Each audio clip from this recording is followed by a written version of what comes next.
nk'uko waserukiye ikigo gihuza amakaminuza y'ibihugu bivuga ururimi rw'igifaransa mu Burundi umwigisha Fulgence Nahayo muri iyo ndwi yatanguye kuva ku wa 12 gushika kwa 20 ntwarante umwaka w'ibihumbi 2024 ikigo IEF cyatunganije ibikorwa bitandukanye harimo kugurira imiryango ya kaminuza abashaka kumenya ibikorwa bihakorerwa. Uruhara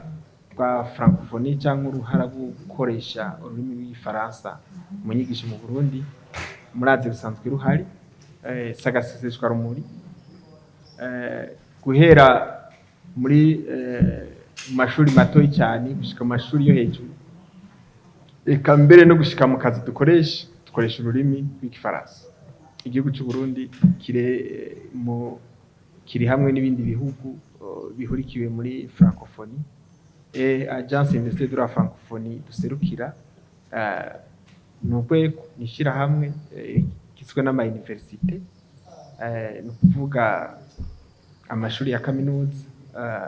mu Burundi tugeze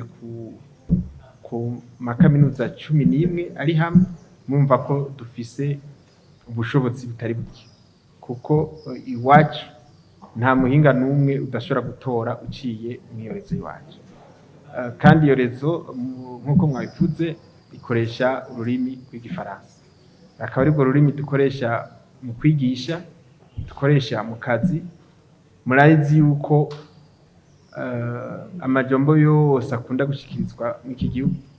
iritavuzwe mu Kirundi rivugwa mu Gifaransa. Harabaye ibiganiro muri kaminuza atandukanye harabaye ikiganiro cabaye kuri uyu wa kabiri igenekerezo rya 19 ntwarante kijanye n'akamaro k'ururimi rw'igifaransa mu bumenyi ingene urwo rurimi rw'igifaransa mu mashure rwifashe n'akazoza kago mu Burundi. Muri ico kiganiro umuyobozi wa kaminuza Odasi Manirabona yashikirije ko ico kiganiro coba karyo ko kwihweza ingene ico kigo IEF cofasha mu gukomeza amakaminuza yo mu Burundi uhereye cyane kuri kaminuza y'u Burundi kugira ngo ibe rurangiranwa mu makungu mu gutera imbere mu mico no mu bumenyi. Kubwaserukiye ubuserukizi bw'igihugu c'Ubufaransa Christophe Reilac yamenyesheje ko ubwo buserukizi bumaze gukora ibitari bike mu gushigikira ururimi rw'igifaransa mu Burundi kandi buzobandanya bushigikira ikoreshwa ry'ururimi rw'igifaransa. Mwomenya ko ishirahamwe IEF rihuza amakaminuza igihumbi ari mu bihugu birenga 120 nayo ihimbazwa ry'umunsi mukuru mpuzamakungu wahariwe ururimi rw'igifaransa bikaba ritunganywa kwigenekezo rya 20 ntwarante uko umwaka utashe.